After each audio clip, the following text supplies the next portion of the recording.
Are you overwhelmed by the number of accounts you follow on Twitter and want to clean up your following list? Today, we'll guide you through the process of unfollowing accounts from your following list on Twitter using your PC. Let's get started. First, navigate to your Twitter homepage or profile page and locate the Following tab. Click on it to access the list of accounts you are following. Next, hover your cursor over the Following button next to any account name on your following list. As you hover, you'll see the button change to Unfollow. This indicates that you are now able to unfollow that account. Finally, click on the Unfollow button to confirm and remove the account from your following list. By following these simple steps, you can efficiently manage your Twitter following list and tailor it to your interests.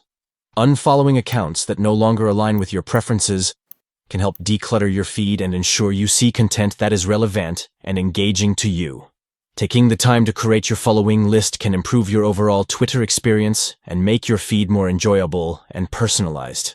Start decluttering your following list today and create a feed that reflects your interests and preferences.